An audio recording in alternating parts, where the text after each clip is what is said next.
I knew that Cyprus is a country, but I didn't know where it is. I was like, hey, Tinder still exists? Do people still use Tinder? Because Tinder is full of, fake profiles and bots. They want to do more harm on the platform. More scam, spam, romance scams. They're using AI. We are also using AI to prevent that. So it's like AI fighting. How does iCom compare to the US conferences that you go to? It's eye-opening for me because from a dating perspective, I didn't know this kind of world exists.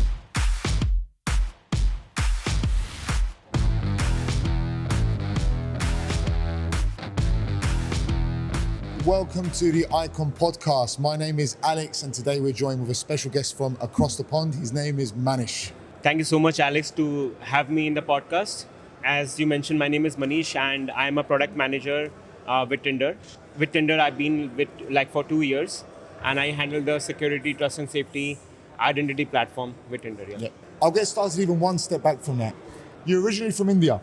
You're now based in San Francisco. I'd love to hear, I'm working for Tinder as a senior product manager. Tinder is one of the most known brands in the dating world. So tell us a little bit about your journey or your path, Manish. How did you get to become a senior product manager at Tinder? Yeah, it's kind of interesting. So as you mentioned, I'm originally from India. I went to US for my master's, for my education back in 2013. Yes. I'm a technical background, so I was a coder, basically working in security. In my first company was Dell EMC, and during Dell EMC, I saw that I have more interest in product management, because as a PM, product manager, we deal with customers, we understand the users' pain points, we're close to the users, customers, right? So that's where my interest was. So I did my MBA from Carnegie Mellon, and that's where I switched to product management. I changed multiple companies. I worked for gaming company like Riot Games, which makes like League of Legends, and then during one of my companies, DocuSign, Tinder contacted me 2 years back, and I was like, hey, Tinder still exists? And do people still use Tinder? Because Tinder is full of fake profiles and bots, right? When I was a user, I used to use Tinder, and always I see this doesn't look like a real human. Yes. Why will I delete the app, right? So I was like, being a security guy, having worked on security for a long time, I think it will be very good if I make an impact on Tinder. So I joined Tinder because of that thing. And it's like looking 2 years ahead, I think we did a lot of achievement, not just me, like as a team. It's all benefit of our product and, engineering team. Yeah. We launched several features, we deleted a lot of fake profiles, and I can share a lot of things that we do. But I think the lesson was learning a lot. And Tinder is a great company because wherever I go, Tinder is one of the number one dating apps, part of Match Group. And everyone either heard about Tinder or they have installed Tinder in the past, and it feels good, when people connect on Tinder, they build relationships and they get, successful marriage and things happen. Yes. So it's not a hookup app anymore. We are moving towards, building relationship, building connection and things like that. Yeah. You mentioned something really interesting there. When you first was trying out Tinder as a user, you saw that there was some trust issues, or you didn't feel very comfortable with some profiles you were seeing. And this matches with your presentation you did on the main stage yesterday about the internet having an identity problem, let's say. So what do you feel is the biggest trust issues that people face on the internet today? Yeah, I think the biggest trust issues, as you mentioned yesterday in my presentation, the topic was internet has identity issues. What is identity, right? Identity is how do we identify that person is a real human, right? And how do we identify who that person is saying he's the real person under the platform, right? Yeah. So before, the problem was different. Like 10 years ago, looking back, it was human doing a fake profiles. Yeah. It was account takeovers. Right now, we are living in an AI era where a lot of AIs are creating profiles, and they are automating, they are scripting. So that is a problem and they are doing it at scale. It's very difficult to stop. So if they are using AI, we are also using AI to prevent that. So it's like AI fighting.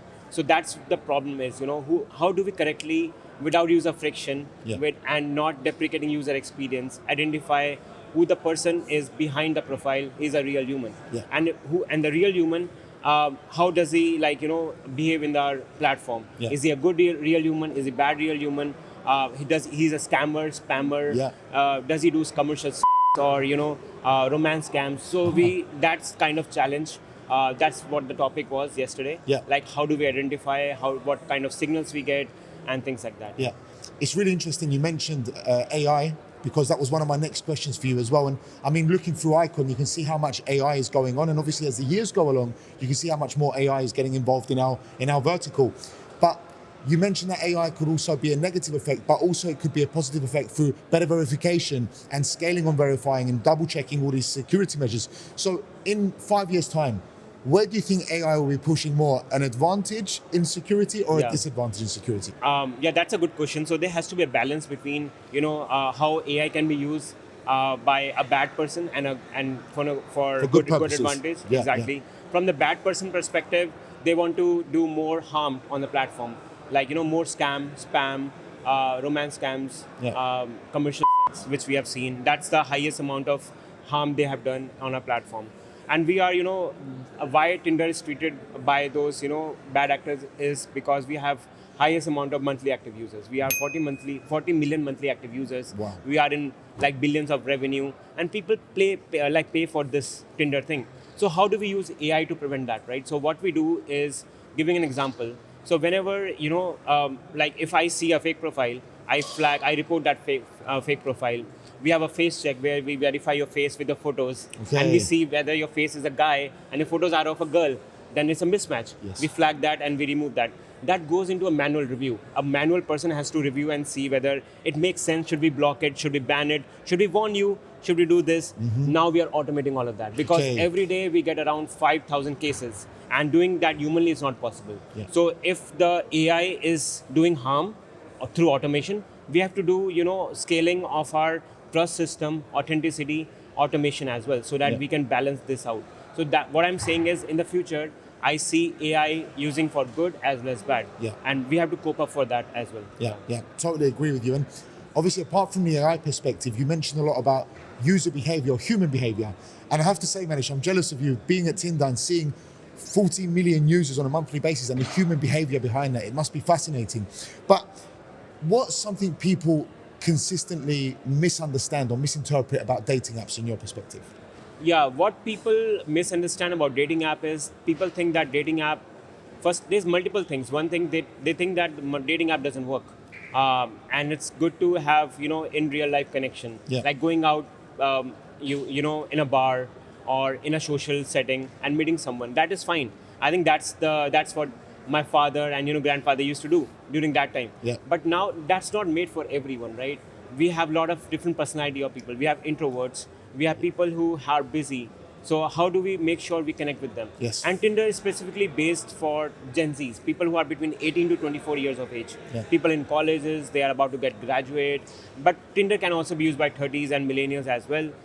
But we have seen our platform basically flourish, and it got famous because of left and right swipe. That like feature, Yeah. like you got a like, things like that. People really like that feature, and a lot of different apps copied that feature as well. And now Tinder is going towards gamification. So we get feedback from our users who are Gen Zs, and we adapt to that, right? So that is a good thing about Tinder. Like, we don't make our platform as a boring. Yes. So every day there's recently we launched dual date. So you and me as our two friends, we can go on a dual date with two other women. Okay. Right? That is something interesting idea. And Bumble and everyone is copying that. It also adds an element of safety, I guess, in a certain respect, because Yeah. maybe a lot of ladies might be concerned to go out by themselves to meet someone up. So at least if they're going with a friend, there must be an element of security more Yes. to kind of encourage the human face-to-face meeting. Exactly. So face-to-face meeting. So we don't stop at, by connecting people. We also look at, if the other user is doing any harm to you. Yes. On the platform as well as in real life. So when you are meeting with someone, like we are on a date, right? If something like, for example, something bad happens, we care about you. So we ask you, how did a date go? Do you want to flag this person because of some reason? Yeah. All of that. So we do all of that as well. So we make sure the user feels safe, not just on the app, but also on real life. So everything end-to-end user journey, we care about the user. We deeply care about the trust. We deeply care about the relationship that happens on Tinder.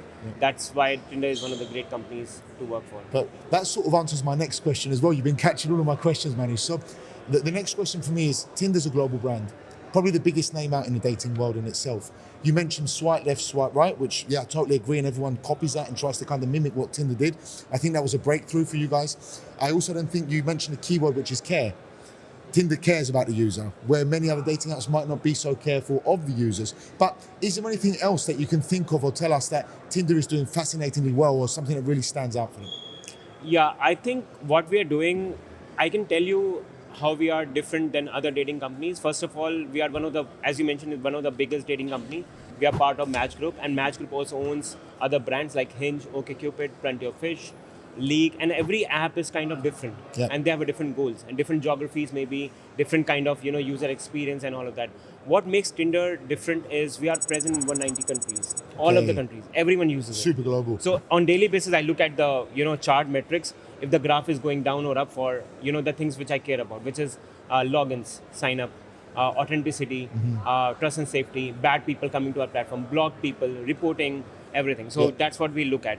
So what the question that you ask me is what Tinder is doing differently and what makes Tinder as different. I think it's all about people and user trust. People love Tinder, and it's a brand which people relate to. And we do a lot of like in real life events. Whenever we do an event, people come to our Come in event, swarms, yeah. and it's a name that people know about, right? And like as a product manager, I travel the world. I say I'm from Tinder.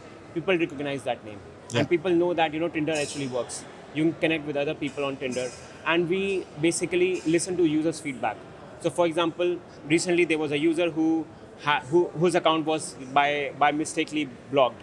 False positive happens. So that user complains on LinkedIn and send messages to us, and we straightly took action. Yes. Unblocked that user, and I figured out why that happened. Investigated all the root cause so that next time it will not happen. Yeah. So all of that, we have channels to protect the user, and all the features that we launch at Tinder, we always care about the user journey.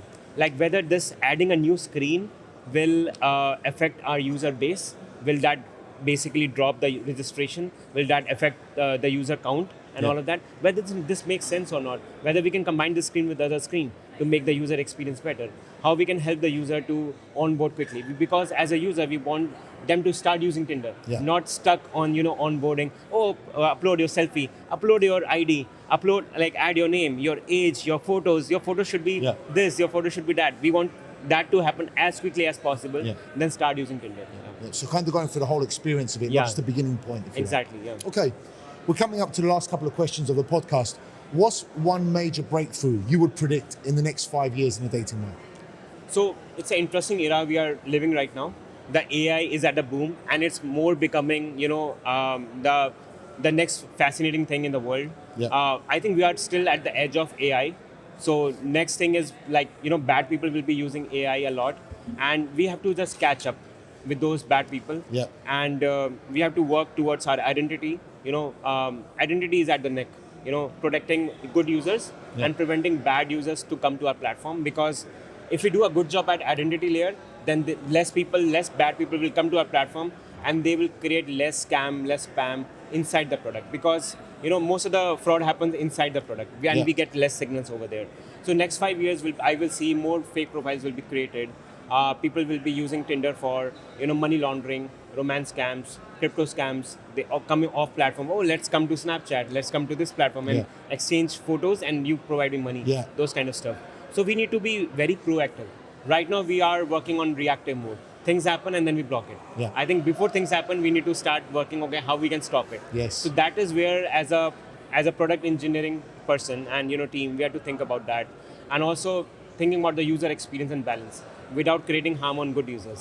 So a lot of signals on the back end, not impacting the user experience. How we can balance that is a challenge for us, and that's where the job security is, right?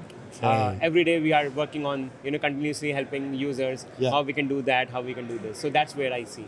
It's really amazing and fascinating for me to hear kind of someone who's in the back end of Tinder and kind of the perspective. And it's also really, really interesting to see how much care you're genuinely putting in people's journey through the dating world. And for me, that's inspiring, because you're really trying to push people to use dating apps to kind of take away the stigma of the dating apps. And yeah, credit to you and Tinder for trying to kind of keep this up. Last question for me. You've been to conferences all around the US. And like we said at the beginning of this podcast, first time in Cyprus, first time at iCom. So how does iCom compare to the US conferences that you go to? As you mentioned, I've been to many conferences. This year itself, I've been to 3 conferences. One was Liminal CEO, that happens in Palm Springs, near Los Angeles. Second was RSA at San Francisco. And third was, I'm going to next one, which is Identity Wars in Vegas. Every conference is different. I would say those conferences in the US are tech-based, and they are focused towards one area. Yes. Maybe identity, maybe security, and maybe hacking. Um, so maybe identity verification. Here, Icon, first of all, I really like the vibe, and the kind of areas and topics you guys deal with. It's a mix of gaming, identity, dating, as well as crypto and payments. So it's a mix of everything, and I kind of look, it's eye opening for me because from a dating perspective, I didn't know this kind of world exists. So to give you an example, as Tinder, we care about real people connecting with real people. We are the ones blocking and removing fake profiles, Yeah. right? And AI profiles. Yeah. But I met here people who are caring about fake profiles. They are caring about AI profiles. Yeah, You yeah. know, they are the ones. Their customers are male people, Yeah. and they create a like a fake profile or AI profile for women, and they basically ask the men, okay, configure your girlfriend, get AI girlfriends, and things like that. So Yeah. that's kind of an interesting world that people are dealing with right now, and that makes me think, why people are not meeting real people, right? Maybe because it's challenging. Yeah. Maybe because there's no real girl out there. Maybe the real girl is demanding. They are asking for a lot of things, Yeah. and AI is like, okay, do whatever. I will be your servant. I will and be things whatever like- you want. Yeah, whatever yeah, you want. exactly. And people are lazy these days. Maybe that's what I think. So what this conference has made me, and what makes this conference as different is, it's eye opening for people like coming from a dating world, as well as the kind of people I met here. Dealing with crypto scams, payments. So when I talk to people, I ask questions about how, okay, you are a payment provider, how you prevent fraud, how you prevent scams happening, because I come from the security. Yeah. So I had a lot of conversation on that, and on the gaming side as well, and casino gaming, that is also a big thing here, and dating, of course, and all of that. So I think that was one of the things that makes like Icon different.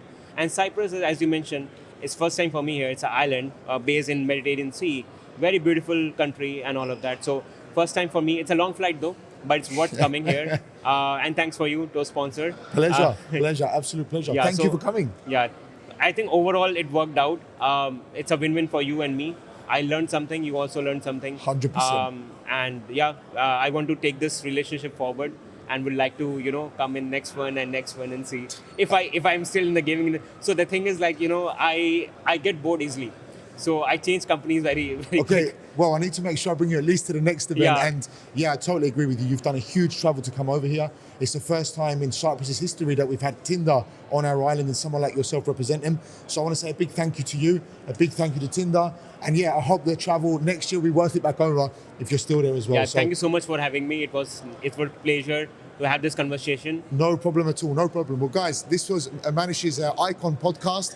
He'll be able to tell you which social media platforms to find him on. And thank you so much once again, Manish, for joining us. So basically, you can follow me on YouTube or Instagram. I'm a podcaster myself. So my channel is Mindfulness with Manish. That's my primary channel, and you can follow that, like, share, subscribe. You can get this video over there as well. So yeah, thank you.